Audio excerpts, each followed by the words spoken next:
ఇక 42% BC quota కోసం చలో ఢిల్లీ.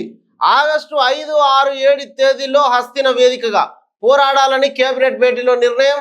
5న పార్లమెంట్లో వాయిదా తీర్మానం. 6న జంతర్ మంతర్ దగ్గర ధర్నా.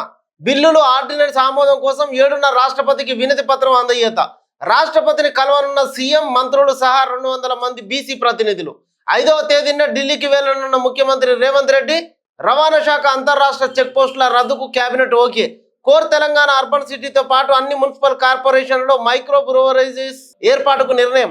కేబినెట్ నిర్ణయాలను వెల్లడించిన మంత్రులు పొన్నం, వాకిటి శ్రీహరి, కొండ సురేఖ. బీసీలకు కేసీఆర్ తీరని ద్రోహం చేసిండు పొన్నం ప్రభాకర్. బిల్లుల ఆమోదానికి బీజేపీ, బీసీ ఎంపీలు కూడా కలిసి రావాలని సూచన. బీసీ రిజర్వేషన్ల కోసం కాంగ్రెస్ పార్టీ కేంద్రం మెడలు వంచడానికి సిద్ధమైనట్టే కొడుతున్నది. దీంట్లో భాగంగానే ఢిల్లీకి పోవాలని చెప్పేసి కేబినెట్ నిర్ణయం తీసుకున్నది. బీసీ ప్రజాప్రతినిధులందరినీ కూడా ఢిల్లీకి రావాలని ఆహ్వానం పంపింది.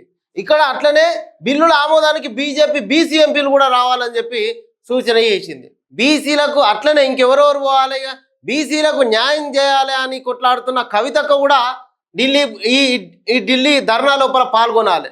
బండి సంజయ్, లక్ష్మణ్లు కూడా పోయి ఈ కాంగ్రెస్ పార్టీ చేస్తున్న ధర్నాల కొట్లాడాలి బీసీల కోసం.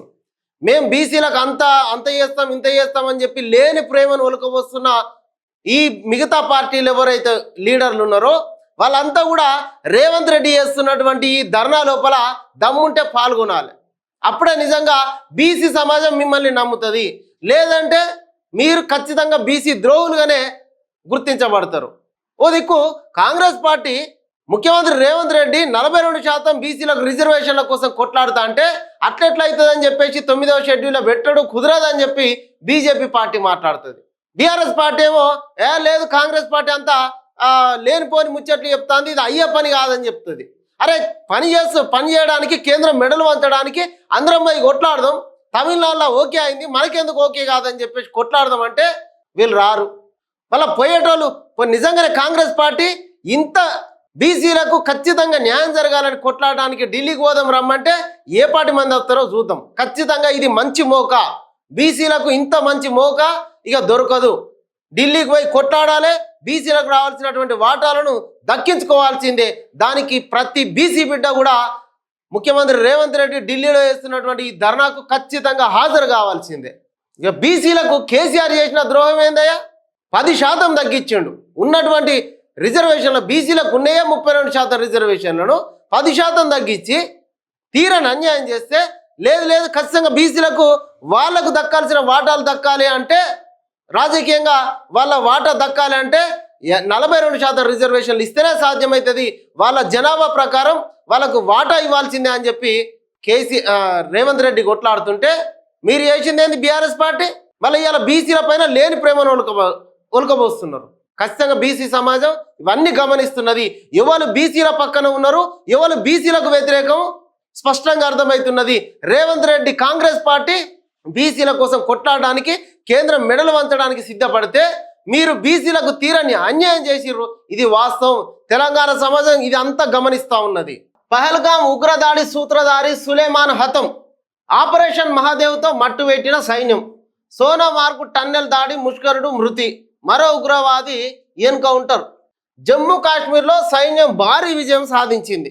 చాలా సంతోషమైనటువంటి ముచ్చట. 3 కీలక ఉగ్రవాదులను అంతమొందించింది. వీరిలో పహల్గాం ఉగ్రదాడికి కుట్రపడిన ముష్కరుడు ఉన్నాడు. చాలా సంతోషించేటువంటి విషయమే. ఏదైతే భారత టూరిస్టులు వెళ్ళిన తర్వాత పహల్గాంలో ఉగ్రదాడి జరిగిందో దానికి ప్రతీకారంగా నిన్న సైన్యం చర్యలు తీసుకున్నది. ఇది సంతోషించదగ్గ విషయమే. కానీ ఈ ఉగ్రవాదిని పట్టుకోవడానికి ఇన్ని రోజులు ఎందుకు పట్టింది అనేది ఒక డౌట్. కాంగ్రెస్ పార్టీ రాహుల్ గాంధీ ఏదైతే ఈ ఆపరేషన్ సింధూర్ పైన చర్చ పెట్టాలని చెప్పి ప్రశ్నించిన రోజునే ఈ ఉగ్రవాదిని హతమార్చడం జరిగింది. ఎందుకు? నిన్న రాహుల్ గాంధీ మాట్లాడిన తర్వాతనే ఉగ్రవాది దొరికిండా, లేకపోతే ఎక్కడ సమాధానం చెప్పాల్సి వస్తుందో అని చెప్పేసి ఆయన చంపేసిర్రా, లేదంటే ఎందుకు ఇంత గ్యాప్ వచ్చింది అనేది ప్రజల్లో నుంచి వస్తున్నటువంటి డౌట్. మొత్తానికైతే ఈ ఉగ్రవాదిని భారత ప్రజల్ని హతమార్చినటువంటి ఉగ్రవాదిని చంపడం సంతోషించదగ్గ ముచ్చటే. కాకపోతే ఎందుకు ఇంత గ్యాప్ వచ్చింది అనేది ఎందుకు ప్రజల నుంచి వస్తున్నటువంటి ఒక అనుమానం. ఇక సభలో సింధూరం ఆపరేషన్ సింధూర్పై పార్లమెంట్లో కొనసాగిన రభస, పాక్ కాలబేరానికి వచ్చినందుకే ఆపరేషన్ ఆపేశామన్న రాజ్నాథ్ సింగ్. పాక్ మళ్ళీ తోక జాడిస్తే మళ్ళీ సింధూర్ మొదలవుతుందన్న రక్షణ మంత్రి. సభలో సింధూరం. ఆపరేషన్ సింధూర్ పైన పార్లమెంట్లో కొనసాగిన లొల్లి, దీంట్లో పాక్ కాలబేరానికి వచ్చినందుకే ఆపరేషన్ సింధూర్ ఆపినమని చెప్పి రక్షణ శాఖ మంత్రి రాజ్నాథ్ సింగ్ వెల్లడించాడు. పాక్ కాలబేరానికి వస్తేనే మేము యుద్ధం ఆపినామని రాజ్నాథ్ సింగ్ మాట్లాడతాడు. నేను చెప్తేనే యుద్ధం ఆపేసిరని ట్రంప్ ప్రపంచం మొత్తానికి చెప్తాడు. ట్రంప్ ప్రపంచం మొత్తానికి చెప్తాడు, వీళ్ళేమో మనకు చెప్తారు. దీంట్లో ఏది కరెక్టో ఇక భగవంతునికే తెలియాలి. మరి అసలు ఏం జరిగిందని అడిగితే మాత్రం సమాధానం లేదు. నిన్ననే ఉగ్రవాదిని హతమార్చిండ్రు, ఇన్ని రోజులు దొరకలే ఉగ్రవాది, ఇప్పుడే దొరికిండు. ఈ చర్చ అంతా కూడా నిన్న రసాభాసగా మారింది. ఈ అబద్ధాల తెలంగాణ పత్రిక ఏమున్నో చూద్దాం ఒకసారి. బీసీ బిల్లుపై కాంగ్రెస్ హ్యాండ్స్ అప్ అట. 42% కోటా బాధ్యత బీజేపీదే, కొన్నాం. రిజర్వేషన్లపై చేతులు ఎత్తేసిన రాష్ట్ర ప్రభుత్వం. ప్రజా వ్యతిరేకతను అధిగమించేందుకు ఢిల్లీలో ఇదొక అబద్ధం వార్త. ఇంకోటి ఇక సిగాచితో సీఎం లాలూచి ఎట్లనో ఎంబటే ఈ ఇన్సిడెంట్ జరగగానే డైరెక్ట్ ముఖ్యమంత్రి పోయినందుకు లాలూచి అన్నట్టు. మీరు జనాలు చచ్చిపోతా అంటే చూసుకుంటా కూడా అక్కడికి పోలేదు. ఈ వార్త రాయనికి నమస్తే తెలంగాణకు ఎందుకు లేదో మరి. ఇక పోతే రేవంత్ సైడ్కు మీనాక్షి ఫీల్డ్కు తెలంగాణలో కాంగ్రెస్ ఇన్ఛార్జి పాదయాత్ర. దీని మర్మం ఏమిటో, ఏం మర్మం ఉన్నదల్లా? ఈ నెల 31 నుంచి ఆగస్టు 6 వరకు రాష్ట్ర ఇన్ఛార్జి పాదయాత్ర. ఏ రాష్ట్రంలోనూ లేని విధంగా కొత్త ఒరవడికి మీనాక్షి శ్రీకారం. వాస్తవ కొత్త ఏ రాష్ట్రంలో కూడా చేయలే. మరి మీనాక్షి నటరాజన్ చేస్తున్నది ఎందుకు? అధికారం కోసం పాదయాత్రనా? అధికారంలో ఉన్నారు కదా, అధికారం కోసం చేసే పాదయాత్ర కాదు కదా. ఈ పాదయాత్ర పార్టీని ఎట్లా పటిష్టం చేయాలనే పాదయాత్ర. ఈ పాదయాత్రలో క్యాడర్ ఏ రకంగా ఇబ్బంది పడుతున్నారో తెలుసుకునే పాదయాత్ర. ఈ పాదయాత్రలో లీడర్లకు క్యాడర్లకు ఏ విధంగా సహకరిస్తున్నారని తెలుసుకునేందుకు చేస్తున్న పాదయాత్ర.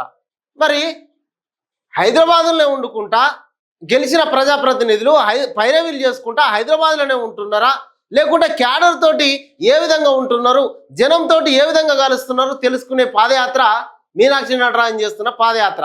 ఈ పాదయాత్ర అయితే అధికారం కోసం చేసే పాదయాత్ర కాదు కదా. ఏ రాష్ట్రంలో కూడా ఇన్ఛార్జి పాదయాత్ర చేసినటువంటి దాఖలాలు లేవని నువ్వే రాసినావు నమస్తే తెలంగాణ.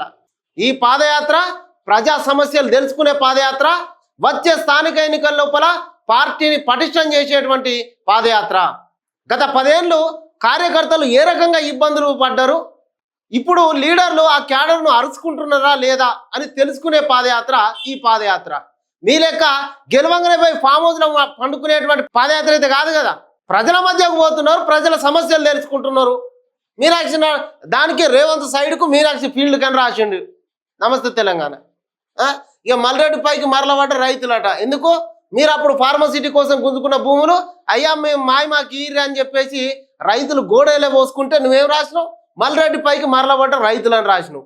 ఇక కొడంగల్ భూ నిర్వాసితుల ఆక్రోశం అట. సీఎం బ్రదర్స్ పైన చర్య ఒక్కటన్నా ఉన్నదా? తెలంగాణకు అక్కడికి వచ్చే వార్త నమస్తే తెలంగాణలో బనకచెర్లకు అనుమతులు ఆగవు. చూడరి, ఇక్కడ బీసీ బిల్లు పైన కొట్లాడదాం ఢిల్లీకి రాలే అంటే మాత్రం ఆ వార్త నీకు అనవల్లే. ఇయో ఇది అబద్ధాల తెలంగాణ ఉన్న వార్తలు.